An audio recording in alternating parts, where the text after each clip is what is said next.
Good morning everybody. आज इस class में हम लोग इस ट्रांसफॉर्मेशन को पढ़ने वाले। मैंने लिख दिया है पहले ही टॉपिक। पिछले क्लास में यहाँ तक हम लोग डिस्कस कर चुके हैं, पिछले वीडियो में ये डिस्कस कर चुके हैं कि श्रोडिंगर वेव इक्वेशन जो है वो बेस है क्वांटम मैकेनिकल मॉडल का।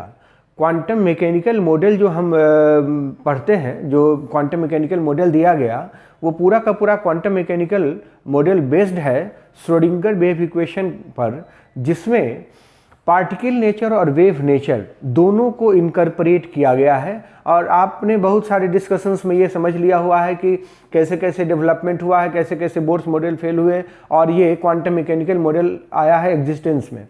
तो क्वांटम मैकेनिकल मॉडल का जो हमारा एम है, हम इसको पढ़ने का जो हमारा एम है वो ये है कि हम दोनों ही नेचर को इनकॉर्पोरेट करके, दोनों ही नेचर को इंक्लूड करके एक नया एटॉमिक मॉडल जानना चाहते हैं जो इन सारे के सारे डिमेरिट्स को दूर करता हो, सारे के सारे जो लिमिटेशंस हैं उनको दूर करता हो।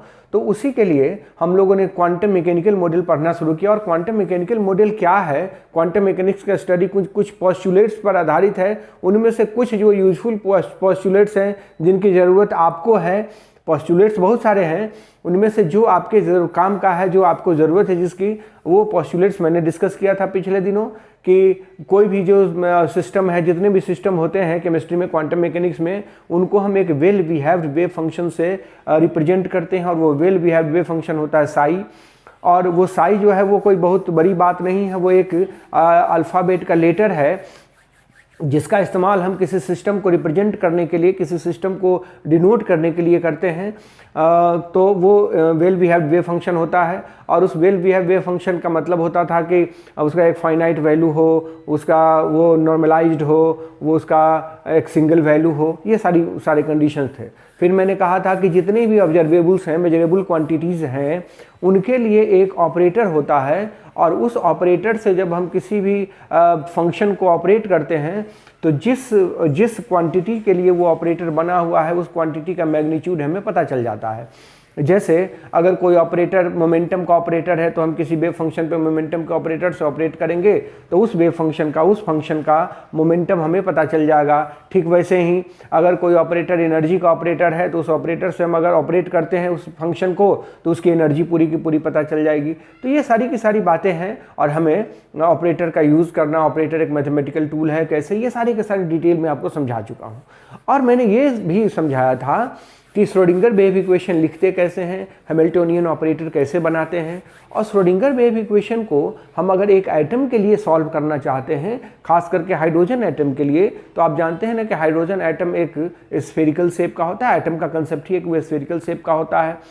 तो स्फेरिकल शेप का होता है, इसलिए हम जब कभी उसको सॉल्व करना चाहें श्रोडिंगर वेव इक्वेशन को, जो कि सेकेंड ऑर्डर डिफरेंशियल इक्वेशन है, आपने देखा भी इक्वेशन को और फिर से दिखाऊंगा मैं आपको।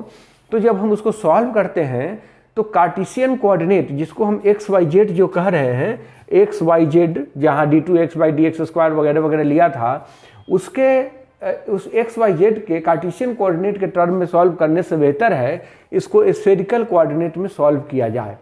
तो आज मेरा यह प्रयास है कि मैं आपको कार्टेशियन कोऑर्डिनेट को स्फेरिकल कोऑर्डिनेट में कन्वर्ट करना सिखाऊं, कैसे हम उसको कन्वर्ट करते हैं। और फिर उसके बाद हम रिजल्ट पर सीधा आ जाएंगे, उसको सॉल्व नहीं करेंगे। सॉल्व करने के लिए बड़ा ही हाई लेवल का मैथमेटिक्स चाहिए और वो अभी नहीं है आपके पास, आपके लेवल की बात भी नहीं है। हमारा एक लिमिटेशन यहाँ है कि हम उसको सॉल्व नहीं करेंगे, लेकिन उसके सॉल्यूशंस को ज़रूर जानेंगे, क्योंकि सॉल्यूशंस को जानने से ही हमारा जो डाउट है वो क्लियर हो पाएगा।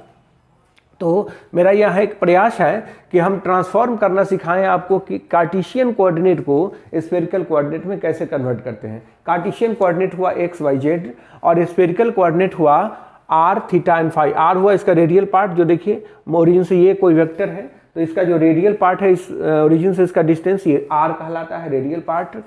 और ये थीटा है, ये जो वेक्टर है जेड एक्सिस से जो एंगल बना रहा है that is the zenith angle, इसको हम लोग जेनिथ एंगल कहते हैं और इसको थीटा से रिप्रेजेंट करते हैं।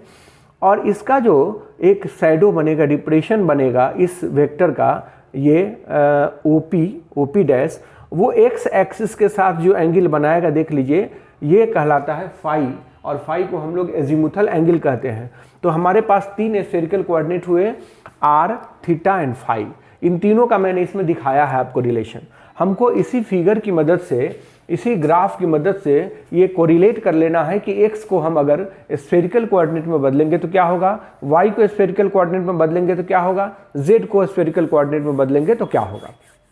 तो मैं पहले आपको ये समझा दूं कि ये x y z क्या है और r थीटा और फाई क्या है। ये आपने समझ लिया कि ये जो है थीटा जेनिथ एंगल, जो वेक्टर एक्सिस z के साथ एंगल बनाएगा वो उसको कहेंगे हम लोग जेनिथ एंगल, और उसका जो डिप्रेशन है, उस वेक्टर का डिप्रेशन है ओपी डैश, उस ओपी डैश में जो एक्स एक्सिस के साथ एंगल बनाएगा वो कहलाएगा एजीमुथल एंगल फाई। अब इसमें एक और भी बात समझ लीजिए, यहाँ से ओ ए मैंने यहाँ डिजिग्नेट कर दिया, यहाँ ओ ए, इसको यहाँ ए लिख दिया इस इंटरसेप्ट को, तो ओ ए जो हुआ वो जेड कोऑर्डिनेट हुआ, यहाँ से यहाँ तक जेड पार्ट हुआ, जेड एक्सिस पर है। तो यहाँ से ओ बी जो है वो एक्स कोऑर्डिनेट हुआ, एक्स का जो पार्ट है सो ओ सी जो हुआ वो वाई पर इंटरसेक्ट बना रहा है, इसलिए यहाँ हम कहेंगे कि ये वाई कोऑर्डिनेट हुआ। तो ओ ए हुआ जेड, ओ बी हुआ एक्स और ओ सी हुआ वाई। हमने यही यहाँ लिखा है वाई कोऑर्डिनेट।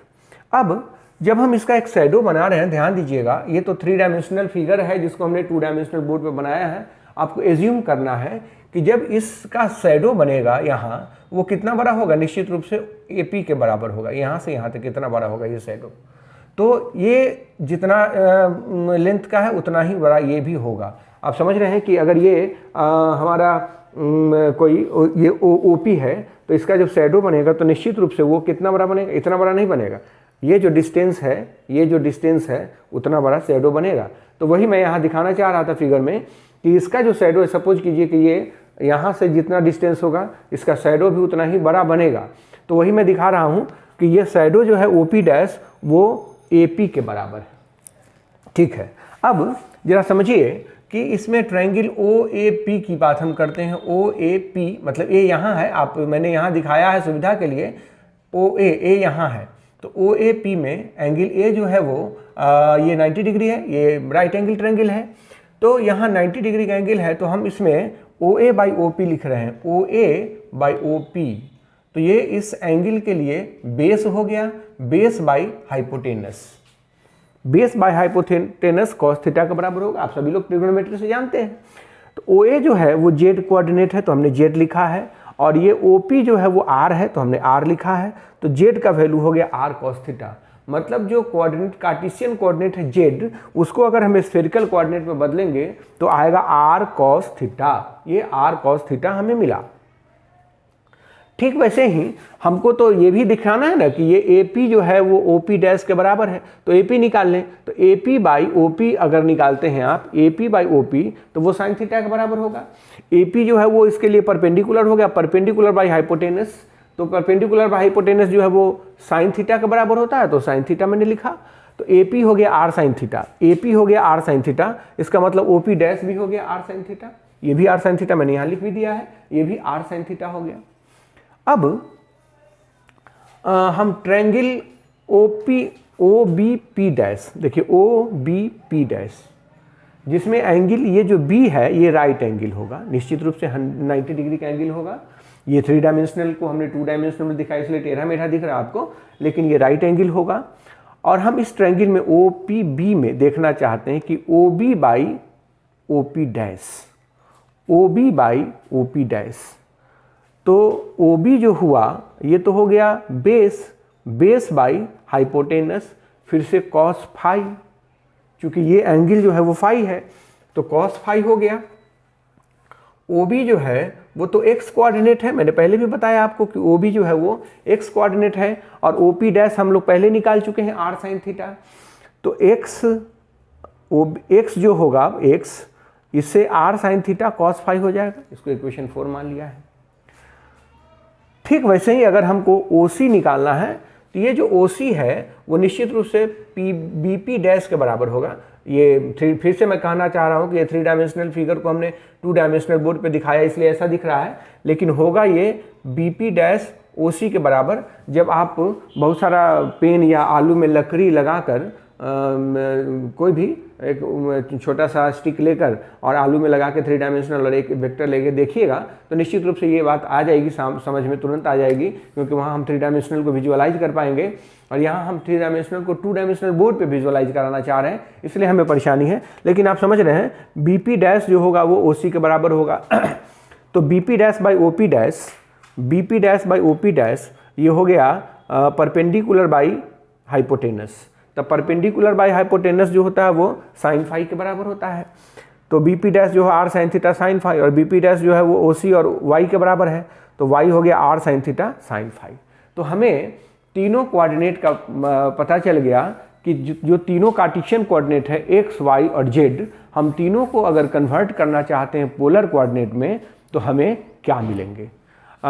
z को अगर कन्वर्ट करेंगे तो r cos थीटा, x को कन्वर्ट करेंगे तो r sine theta cos phi, और अगर हम y को कन्वर्ट करेंगे तो r sine theta sine phi. ये हमें मिल रहा है और ये हमने आपको कोई हवा में बात नहीं की है, मैंने ये आपको समझाया कि ये कैसे निकलता है, हम कैसे इसको फाइंड आउट करते हैं, इस रिलेशनशिप को हम कैसे इस्टेब्लिश कर रहे हैं, हम इन कार्टेशियन कोऑर्डिनेट को स्फेरिकल कोऑर्डिनेट में कैसे कन्वर्ट कर रहे हैं, कैसे ट्रांसफॉर्म कर रहे हैं, मैंने ये आपको समझा दिया है। अब जब हम इसको ट्रांसफॉर्म कर सकते हैं तब इसको हम श्रोडिंगर वेव इक्वेशन को अब हम पोलर कोऑर्डिनेट या स्फेरिकल कोऑर्डिनेट के टर्म में सॉल्व करेंगे। तो जब हम उसको सॉल्व करेंगे, बातें बहुत सारी है, सॉल्यूशन बहुत लंबा होगा, हम सॉल्यूशन पे जाएंगे नहीं, हम केवल उसके रिजल्ट्स की बात करेंगे। हम उसके रिजल्ट्स के बारे में आपको समझाने वाले हैं कि उससे जो रिजल्ट्स मिलेंगे वो क्या मिलेंगे। तो इस ट्रांसफॉर्मेशन में हमें कंक्लूडली मिला क्या, जब हमने इस कार्टेशियन कोऑर्डिनेट को पोलर कोऑर्डिनेट में कन्वर्ट किया है, ट्रांसफॉर्म किया है, तो हमें मिलता क्या है, x r sine theta cos phi, ये हम एक समराइज कर लेते हैं, y r sine theta sine phi और z r कॉस थीटा। हमें ये 3 रिजल्ट्स मिले हैं।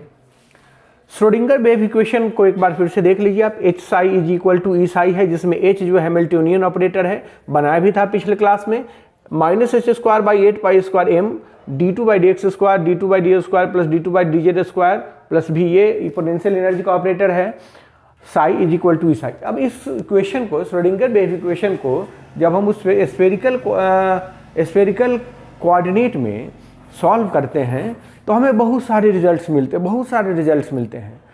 उसमें से उस इक्वेशन को, वो जो श्रोडिंगर वेव इक्वेशन एक रिजल्टेंट इक्वेशन हुआ, बड़ा इक्वेशन, उसमें उसको हम 3 पार्ट में स्प्लिट किया जाता है, आर इक्वेशन, थीटा इक्वेशन और फाई इक्वेशन, और तीनों को अलग अलग हम लोग सॉल्व करते हैं।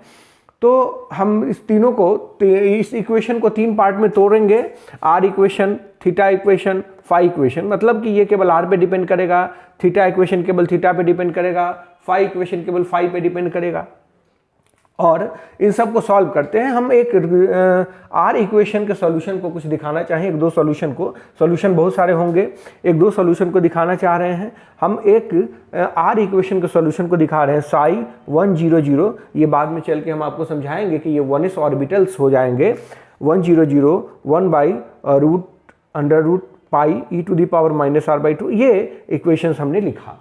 ये सॉल्यूशन हमको मिलते हैं श्रोडिंगर वेव इक्वेशन को सॉल्व करने से, और भी श्रोडिंगर वेव इक्वेशन के केवल आर इक्वेशन को सॉल्व करने से।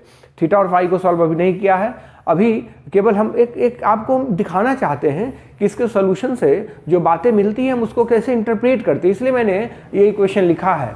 नहीं तो मुझे केवल बता देना है कि ऐसा ऐसा रिजल्ट्स मिला, ये रिजल्ट्स कैसे मिलते हैं, हम कैसे उसको इंटरप्रेट करते हैं, ये हम आपको समझाना चाहते हैं। इसलिए मैंने ये लिखा यहाँ कि ये आर इक्वेशन के सॉल्यूशन से हमको ये रिजल्ट्स मिले हैं। ये बाद में चल के ये हो जाएगा 2s ऑर्बिटल, ये हो जाएगा 2p ऑर्बिटल, तो हम ये सब बात करेंगे आपसे, ये लेकिन बाद में करेंगे। और मैंने उसका लिख दिया है कि कौन सा क्या रिप्रेजेंट करता है।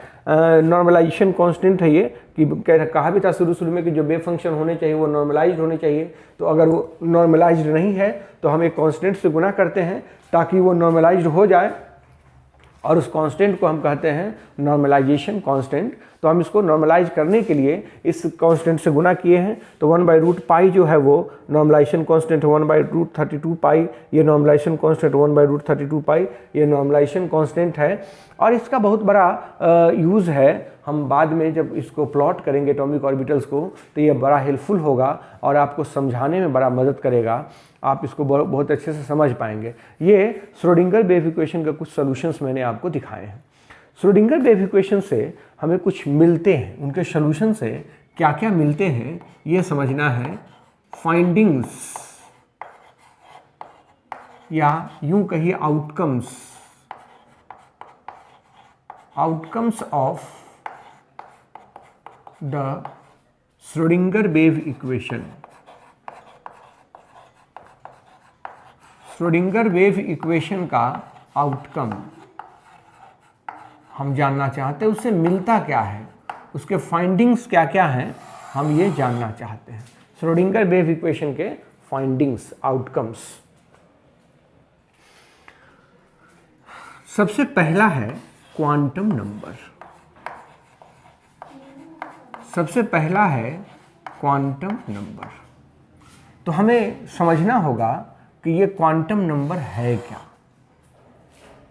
जैसे कोई एटम है जिसमें एक न्यूक्लियस है और उसमें बहुत सारे एनर्जी लेवल्स बने हुए हैं, ये सारे के सारे मैं बना रहा हूँ एनर्जी लेवल्स बने हुए हैं, और इलेक्ट्रॉन कहीं है, तो उस इलेक्ट्रॉन के सही सही पोजीशन को बताने के लिए हम सेट ऑफ नंबर्स इस्तेमाल करते हैं और वो कहलाता है क्वांटम नंबर्स। पहले मैं आपको समझा दूं कि set of numbers used to specify an electron within an atom। एक एटम के भीतर किसी इलेक्ट्रॉन को स्पेसिफाई करने के लिए हम एक सेट ऑफ नंबर्स का इस्तेमाल करते हैं और उसी को हम कहते हैं क्वांटम नंबर। Quantum number. तो आप समझ रहे हैं कि किसी भी इलेक्ट्रॉन को स्पेसिफाई करने का मतलब हुआ कि हम उस इलेक्ट्रॉन के बारे में, स्पेसिफिकेशन ऑफ इलेक्ट्रॉन्स का मतलब क्या होता है। स्पेसिफिकेशन ऑफ इलेक्ट्रॉन्स का मतलब क्या होता है कि एनर्जी हमको बताना होगा, एनर्जी ऑफ इलेक्ट्रॉन, जिस ऑर्बिटल में जिस एनर्जी लेवल में वो है उसका एनर्जी कितना है, उसका सब लेवल, सब एनर्जी लेवल क्या है, ये हमें बताना पड़ेगा। हमें ये बताना पड़ेगा कि वो उनका ओरिएंटेशन सब लेवल का क्या है, ओरिएंटेशन ऑफ सब एनर्जी लेवल्स। और चौथी बात कि स्पिन उस इलेक्ट्रॉन का क्या है, स्पिन ऑफ इलेक्ट्रॉन, इलेक्ट्रॉन किस स्पिन में, इलेक्ट्रॉन में भी मोशन होता है, स्पिन मोशन, उसका स्पिन मोशन कैसा है। अगर हम इन सारी बातों को बताना चाहते हैं तो हम एक डिजिट नंबर के सेट का इस्तेमाल करते हैं जिसको हम क्वांटम नंबर के नाम से जानते हैं, क्वांटम नंबर। अब इन क्वांटम नंबर्स का एग्जिस्टेंस कहाँ से है, कहाँ से आया ये क्वांटम नंबर, ये हमें समझना है कि क्वांटम नंबर मिलता कैसे है, कैसे हमने पाया ये क्वांटम नंबर। तो श्रोडिंगर वेव इक्वेशन को जब सॉल्व करते हैं तो उसमें कुछ रेस्ट्रिक्शंस होते हैं। क्वांटम मैकेनिकली अगर हम देखें तो कह सकते हैं कि quantum number is actually the restrictions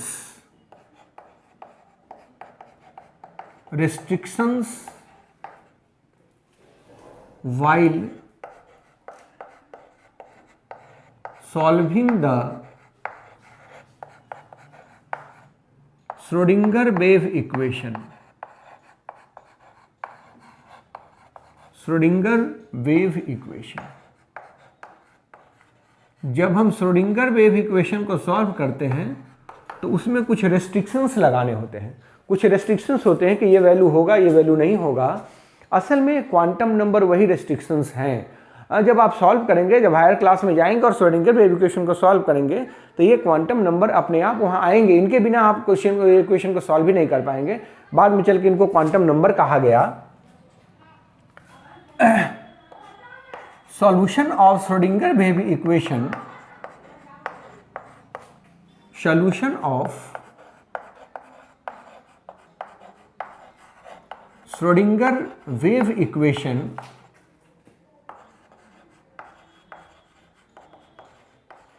gives three quantum numbers.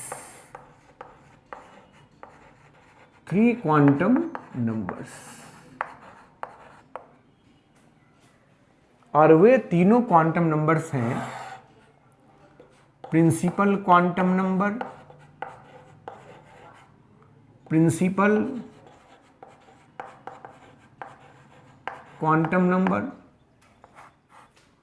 Azimuthal quantum number, azimuthal quantum number और तीसरा magnetic quantum number, magnetic quantum number. ये तीन क्वांटम नंबर मिलते हैं श्रोडिंगर वेव इक्वेशन के सॉल्यूशन से। ये तीन क्वांटम नंबर मिलते हैं श्रोडिंगर वेव इक्वेशन के सॉल्यूशन से। चौथा quantum number fourth quantum number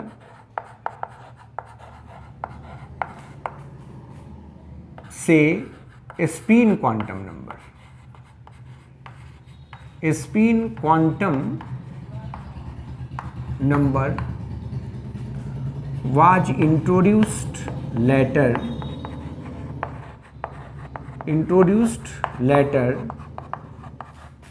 to explain the spin motion of electrons। Electrons के स्पिन मोशन को एक्सप्लेन करने के लिए बाद में चल के चौथा क्वांटम नंबर ऐड किया गया और वो था स्पिन क्वांटम नंबर। तो श्रोडिंगर वेव इक्वेशन के सॉल्यूशन से मेनली हमें तीन ही क्वांटम नंबर्स मिले और चौथा क्वांटम नंबर बाद में इंट्रोड्यूस किया गया और वो किया गया इलेक्ट्रॉन के स्पिन मोशन को रिप्रेजेंट करने के लिए, एक्सप्लेन करने के लिए। तो अब now total 4 quantum numbers are there. अब हमारे पास टोटल 4 क्वांटम नंबर्स हैं। क्वांटम नंबर्स आर देयर और इन क्वांटम नंबर्स का नॉलेज होना, मैं इन चारों का नाम एक साथ लिख दे रहा हूं। Principal quantum number, principal quantum number, दूसरा azimuthal quantum number, azimuthal quantum number, तीसरा magnetic quantum number, magnetic quantum number, चौथा स्पिन क्वांटम नंबर। सबका अपना अपना इंपॉर्टेंस है, सारे क्वांटम नंबर्स का। स्पिन क्वांटम नंबर, ये चारों क्वांटम नंबर मिलके किसी भी इलेक्ट्रॉन को सही सही लोकेट कर पाता है कि वो इलेक्ट्रॉन कहाँ है, किस पोजीशन में है और उसकी एनर्जी कितनी है, वो न्यूक्लियस से कितना दूर है, वो न्यूक्लियस के कितना इन्फ्लुएंस में है। ये सारी की सारी बातें आपको, ये सारे के सारे सारी जानकारियाँ आपको क्वांटम नंबर से मिल जाती हैं। एक बात गौर कीजिए कि हम लोग पढ़ते हैं एटॉमिक ऑर्बिटल्स के बारे में कि जैसे आपने पढ़ा होगा कि 2D नहीं होता है, ये रिस्ट्रिक्शंस है, 2D नहीं हो सकता है। और इस रिस्ट्रिक्शन को समझने के लिए क्वांटम नंबर का नॉलेज सबसे ज़्यादा हेल्पफुल होगा। जैसे आप इलेक्ट्रॉनिक कन्फिग्रेशन लिखते हैं, जैसे आपने लिखा हाइड्रोजन को 1s1, 1s1 लिखा, कोई इसको ऐसे बॉक्स बनाकर भी 1s1 लिख देते हैं। हम इसको लिखेंगे 1001/2, ये भी 1s को ही रिप्रेजेंट करता है। तो ये हमने लिखा है क्वांटम नंबर के टर्म में, in terms of quantum number. Quantum number के टर्म में हमने इसको लिखा है, और इसको समझने के लिए क्वांटम नंबर को खूब इंडिविजुअली जानना होगा, और इसको हम लोग जानेंगे भी। हम कुछ बातें और भी आपको बता देना चाहते हैं इससे रिलेटेड, कि जब कभी हम लोग क्वांटम नंबर रिप्रेजेंट करते हैं, क्वांटम नंबर लिखते हैं, तो क्वांटम नंबर लिखने में कुछ रिस्ट्रिक्शंस होते हैं कि हम किसी भी इलेक्ट्रॉन का चारों का चारों क्वांटम नंबर कैसे लिख सकते हैं। और उसको लिखने के बाद, क्वांटम नंबर को जानने के बाद आपको ये समझ में आ जाएगा कि कौन सा ऑर्बिटल किस सेल में होता है, ऑर्बिटल क्या है, या सेल क्या है, या सब सेल क्या है। ये सारी बातें समझ में आ जाएंगी। और ऑर्बिटल का कंसेप्ट क्यों है, हम ऑर्बिटल को ऑर्बिट से अलग क्यों समझते हैं, ये भी समझ में आ जाएगा जब हम इसके एटॉमिक ऑर्बिटल्स को प्लॉट करेंगे। जो सॉल्यूशंस हमको मिले हैं, उन सॉल्यूशंस की मदद से जब हम एटॉमिक ऑर्बिटल्स को प्लॉट करेंगे तो वो भी बातें क्लियर हो जाएंगी। यहाँ जो हमने कहा कि ये क्वांटम नंबर हम पढ़ते हैं, उसमें आपने एक बात देखा होगा, ये बात भी क्लियर हो जाएगी कि जैसे हम कहते हैं कि K में केवल होता है S सबसेल, L में S और P दोनों होता है, M में S, P और D होता है, N में S, P, D and F चारों होता है। ये आपको पढ़ाया गया होगा, ये बचपन से आप पढ़ते रहे हैं। और ये क्यों होता है, इस पर से पर्दा उठेगा इस क्वांटम नंबर को समझने के बाद। मैंने आपको कहा था कि बहुत सारी ऐसी बातें जो आपके दिमाग में चली आ रही है, जिसका जवाब आपको नहीं मिल रहा है, उन सारी बातों का जवाब यहाँ मिलेगा कि हम K में केवल एक ही सबसेल की बात करते हैं। उसके बाद S के लिए जब कभी आपको अगर बॉक्स डायग्राम में सिखाया गया है तो आप देखे होंगे कि S के लिए एक ही घर बनाते हैं। S के लिए P में हम ये 3 ठो बॉक्स बनाते हैं, P में हम 3 बॉक्स बनाते हैं, P में D में हम 5 बॉक्स बनाते हैं, और F में 7 बॉक्स बनाते हैं। आखिर ऐसा बॉक्स क्यों बनाते हैं, किसने कहा ये बनाने के लिए, इस पर से भी एकदम पर्दा हट जाएगा और आप समझ जाएंगे कि S में केवल एक ही घर क्यों बनाते हैं। फिर आपने जब इलेक्ट्रॉनिक कॉन्फ़िगरेशन पढ़ा होगा तो वहाँ पढ़ा होगा poly exclusion principle, poly exclusion principle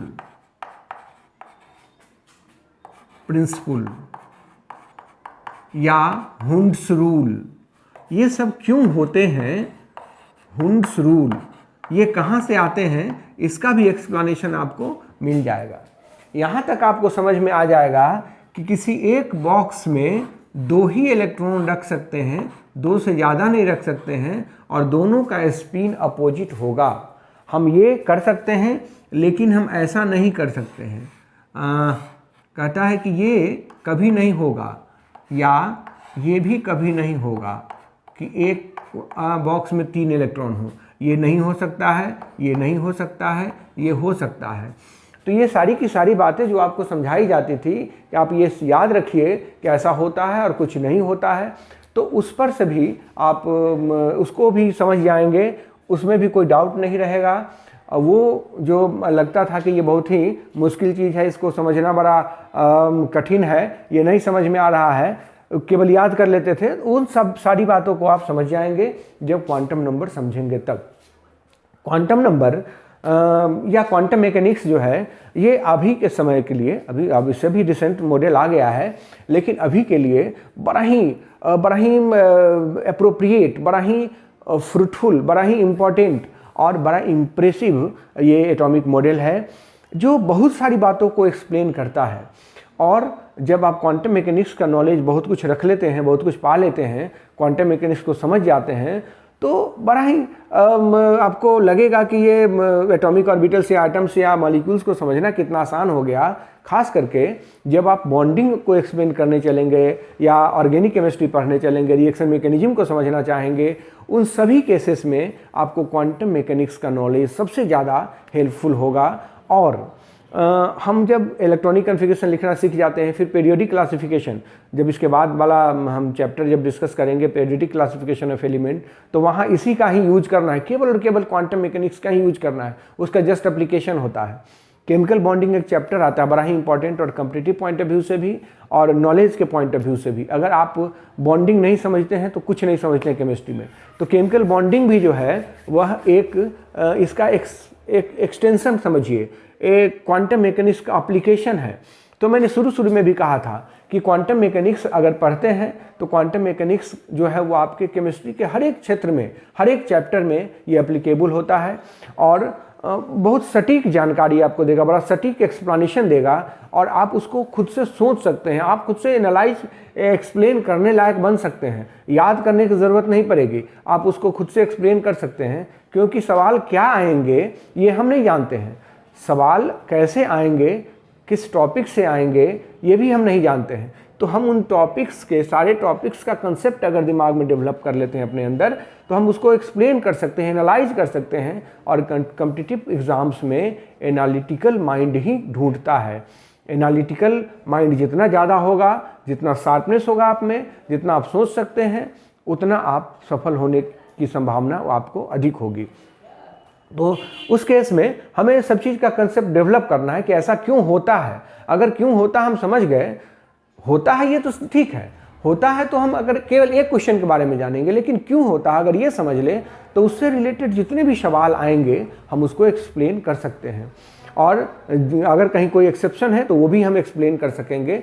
इसलिए हमको ये समझना है कि कोई भी बातें जो होती हैं, हम ऐसा कोई काम करते हैं इलेक्ट्रॉनिक कॉन्फ़िगरेशन लिखने में, जो भी रिस्ट्रिक्शंस हम इस्तेमाल करते हैं, क्यों करते हैं, आखिर किसने कहा इसको इस्तेमाल करने के लिए। तो हम उन सारी बातों पर खूब अच्छे से चर्चा करेंगे क्वांटम नंबर में। क्वांटम नंबर को हम एक ही क्लास में करना चाहते हैं, एक क्लास में उसको कंप्लीट करना चाहते हैं, उसको दो पार्ट में डिवाइड नहीं करना चाहते हैं आज। इसलिए आज हम लोग इस क्लास को यहीं स्टॉप करेंगे। नेक्स्ट वीडियो में क्वांटम नंबर से शुरू करते हैं, प्रिंसिपल क्वांटम नंबर से, और स्पिन क्वांटम नंबर तक एक वीडियो में कंप्लीट करेंगे। अगर आज उसको कंप्लीट किया जाएगा तो वो बहुत लंबा हो जाएगा, और या नहीं तो दो पार्ट में हो जाएगा, तो हम उसको एक ही पार्ट में करना चाहेंगे।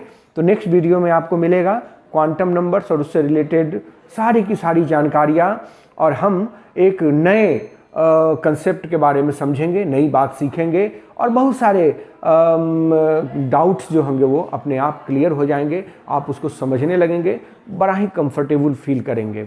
तो नेक्स्ट वीडियो में क्वांटम नंबर्स के साथ मिलते हैं। धन्यवाद।